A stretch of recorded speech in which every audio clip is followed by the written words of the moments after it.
দ্রব্যমূল্য বাড়াটা সবসময় ঠেকানো যায় না, কারণ জ্বালানি তেলের দাম আন্তর্জাতিক বাজারে বেড়েছে। আপনার কাছে কি মনে হয় যে এই পরিস্থিতিতে এই দ্রব্যমূল্যের ঊর্ধ্বগতি মানুষের একটা নাভিশ্বাস অবস্থা কিন্তু তৈরি হয়েছে, যদিও আপনার ফ্যামিলি কার্ড মানে জাতীয়তাবাদী দল তার সরকারের মাধ্যমে ফ্যামিলি কার্ড দিচ্ছেন, একটা নির্দিষ্ট অংশের কিছুটা উপকার হচ্ছে, সরাসরি অর্থ সহায়তা পাচ্ছে, কিন্তু আপনার কি মনে হয় যে সরকারের সামনে আসলে কি ধরনের ঝুঁকি রয়েছে মুদ্রাস্ফীতি মোকাবেলার ক্ষেত্রে? এবং এই যে ভোজ্য তেলের দাম যে শুধু বাড়ছে তাই নয়, চালের দামও কিছু কিছু করে বাড়তে শুরু করেছে এবং সবজির দামও বাড়তে শুরু করেছে, একটা অস্থিরতা আছে। ওকে, তার আগে একটা কনফিউশন হয় অনেকের এই কথাটা একটু একটু বলি, যেটা মারদিয়া বললেন যে সংস্কার করে নাই বলে বাংলাদেশে আইএমএফ খালি হাতে ফিরিয়ে দিয়েছে। এটা মনে হতে পারে যে ঐকমত্যের এই যে এখন যে জুলাই সনদ বা গণভোটের সংস্কার, আসলে সেটা না। এটা হচ্ছে অর্থ খাতে তারা আইএমএফ এর কিছু প্রেসক্রিপশন থাকে, সেই প্রেসক্রিপশন আজীবন থাকে এবং তাদের মতো করে বাংলাদেশে সংস্কার করলে বাংলাদেশের অনেক ক্ষতির সম্মুখীন হবে বলে বাংলাদেশে বিভিন্ন সময় অর্থনীতিবিদরাও মতামত দেন, যে কারণে এটা একতরফাভাবে তাদের চাপিয়ে দেওয়া ওই সংস্কার সম্ভব না। তারা যেমন কোনো ভর্তুকি রাখতে দিতে চান না, আমাদের তো খাবারের দাম কমিয়ে রাখার জন্য ডিজেলে ভর্তুকি দিতে হয়, জনগণের স্বার্থে আমাদের অনেক ক্ষেত্রে বিদ্যুৎ খাতে, জ্বালানি খাতে, কৃষি খাতে অনেক জায়গায় ভর্তুকি দিতে হয় এবং সেটা দিবে। আর একটা হচ্ছে গিয়ে এই সংস্কারটার দায়টাও এই 2 মাস আগে আসা এই সরকারের না, সেটাও এই যে এখনকার বিরোধী দলের প্রিয় ইন্টারিম গভর্নমেন্টের, তাদের হাতে 2 বছর 1.5 বছরে কেন ওই সংস্কারগুলো পারে নাই। আসলে এটা সম্ভব নয়। ফলে ওই ব্লেমটা বিরোধী দলে থাকলে যেরকম দেয়, মনে করে যে এই সরকারকে একটু এক হাত দিতে না পারলে এক আঙ্গুল দিলাম। আর একটা হচ্ছে যে এই সরকার একটা অসময়ে রাষ্ট্র পরিচালনার দায়িত্ব পেয়েছে।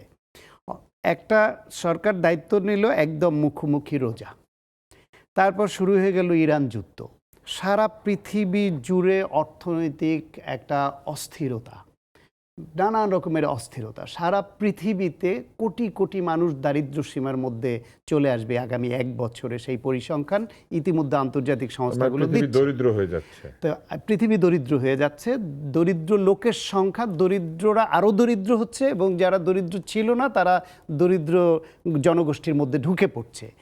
বাংলাদেশ তো তার বাইরে না, বাংলাদেশ বরং আরও সমস্যা সংকুল জনবসতিপূর্ণ একটা দেশ, আমাদের অ্যাসেট সীমিত। সেই অবস্থায় এখানে মূল্যস্ফীতি হবে, এখানে অর্থনৈতিক ব্যবস্থাপনা আরও জটিল আকার ধারণ করবে।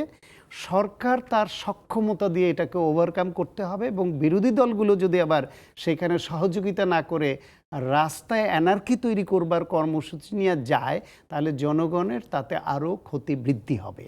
সেই ক্ষেত্রে সরকার যদি তারা উচিত হবে বিভিন্ন সেক্টরে যারা এই বিষয়ে কাজ করেন, বোঝেন এবং বাংলাদেশপন্থী চিন্তা করেন, তাদের কাছ থেকে পরামর্শ নিয়ে একটা সমন্বিত উদ্যোগ নেওয়া, যে এই অর্থনৈতিক ক্রাইসিসের মধ্যে আমাদের এই যে কিছুদিন আগে প্রাকৃতিক কারণেও ধানের ক্ষতি হয়েছে হাওর অঞ্চলে, ফলে ওই কারণে ওইটা একটা প্রভাব পড়বে, তাতে কিন্তু অনেক ধান নষ্ট হয়েছে। ফলে এখানে উৎপাদন বাড়ানোর জন্য কি করা যায়? এই মুহূর্তে মানুষের ক্রয় ক্ষমতা, যেহেতু দ্রব্যমূল্য বাড়ছে, তার আয়ের সংস্থান যদি সরকার করতে না পারে বিনিয়োগের মাধ্যমে, কর্মসংস্থান সৃষ্টির মাধ্যমে, তাহলে তার ক্রয় ক্ষমতা বাড়ানো যাবে না।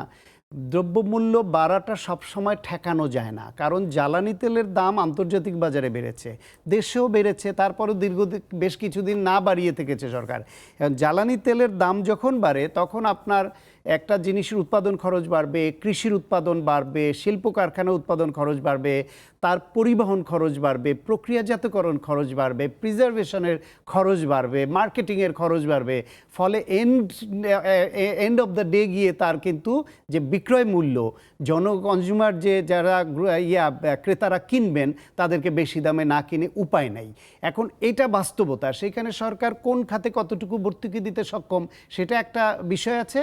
পাশাপাশি মানুষের ক্রয় ক্ষমতাটাকে কীভাবে আরেকটু বাড়ানো যায় সেই দিক বিবেচনা করে তাদের কর্মসংস্থানের দিকে, বিনিয়োগের দিকে মনোযোগ দিয়ে এটাকে একটা সমন্বয় করতে হবে। পাশাপাশি কেউ যাতে অপপ্রচার করে দেশে অস্থিরতা তৈরি করতে না পারে, সেই হিসেবে সরকারের এটার সঠিক তথ্য প্রবাহটা নিশ্চিত করতে হবে।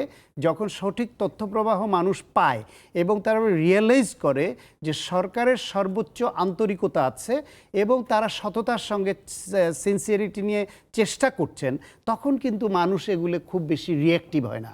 কিন্তু সরকারি ব্যবস্থাপনায় যদি ত্রুটি থাকে, তাদের নিজেদের যদি এটা ম্যানেজ করার ক্যাপাবিলিটি যেটা দরকার সেটা ঘাটতি থাকে, তখন এই সমস্যা হয়।